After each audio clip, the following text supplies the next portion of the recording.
Hi, I'm Dan Clore from Deep Timber Sounds, and we're here today to show you how to change out your new keyway mouthpiece and put on a new diaphragm. So let's get started.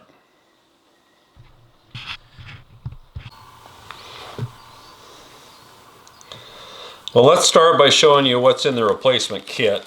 You have the instructions, of course, and then this is our new keyway dowel. This will help you big time, not only save your mouthpiece, but open and shut the call for easy changing. These are the 4 reeds that you're going to have with your replacement kit when you get it. So we're going to set one of those out because we're going to use one of those right now. Put the rest of those back. The only thing you guys will have to have is an actual razor blade. The razor blade is something that is almost a must. You can't do it with a pocket knife. You can get away with using a broadhead, but it's just easier all in all to use a good, nice, sharp razor blade. We have a new cap on the call here. So we're going to pull the cap off the call, and we're going to pull the mouthpiece out of the call. Now the cap stays with the call because this here actually goes on the ring itself, goes around the tube. So it'll never come off the tube. So we're gonna just take and twist this off here and pull it right out of the tube.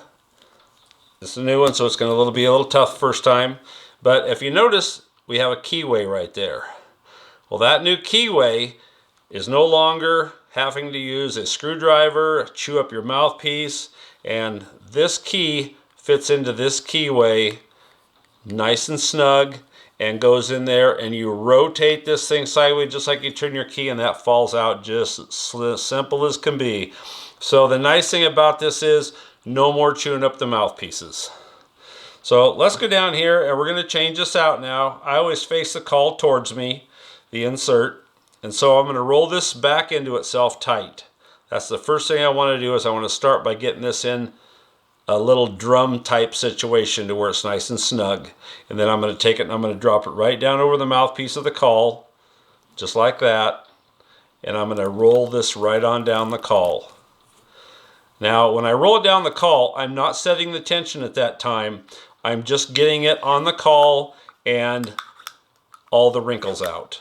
I'm going to clean this call up like that by running my finger around through that opening and bringing this rim right up to the edge right there of the dowel, or not the dowel, but as the insert and the diaphragm itself. So there's no interference when you put your dowel back in here. So you want to keep that clear. Okay, now you notice there's a couple ripples on the face of this dowel. I like them there because that's what really tunes the call. You don't want this tight right here.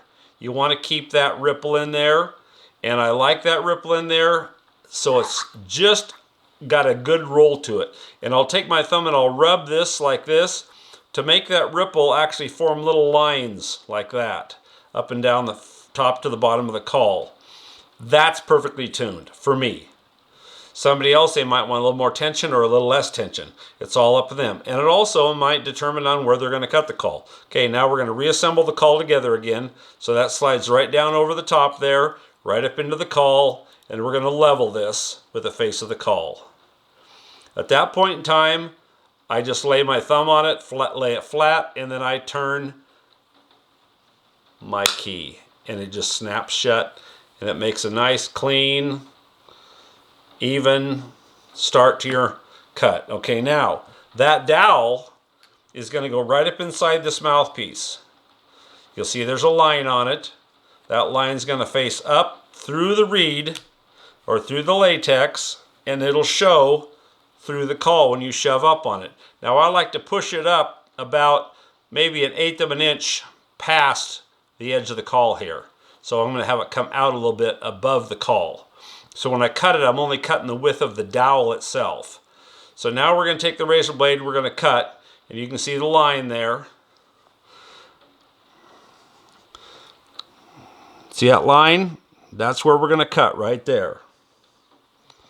Okay, now what we're going to do is we're going to take and we're going to run this razor blade right on that line. And we're going to cut from where I'm starting right there on the dowel. I'm going to cut right on across, right down to the dowel point on the other side. Okay, Now you'll see there's two pieces, a top and a bottom. You've cut it in half. And now I'm going to take and I'm going to make a little cut, a little tiny 32/2 of an inch cut right in the reed, right there in the center. And we're going to pop the dowel out now, and I'll show you that. But you can probably see most of it right there. Okay, let's pop this out. And as you see when I popped it out, it formed sort of a V shape right there. See that V shape? That V shape is what I'm looking for right there to be a tuned call. Now, you notice there's your cut right there. That's how big it has to be. That's what I want to look for the size of my cut. Now, I'm going to grab the bottom half of this call and I'm going to peel this out just like that. Just a quick snap of the finger and it's done. Now, we're ready to go out and call elk again. Well, I hope you enjoyed this video, and if you need any new diaphragms, you can either order them directly from me, Deep Timber Sounds, or you can come right here to our Graphco company and you can buy this box over the internet. Varying prices go from $10 to $5, and there's 144 of them in that box right there, so that will give you a lifetime of bugling, and that should take you on your way for a good career in calling. So I hope that really helped you out on changing our diaphragm, and good luck out there in the field. Thank you much from Deep Timber Sounds.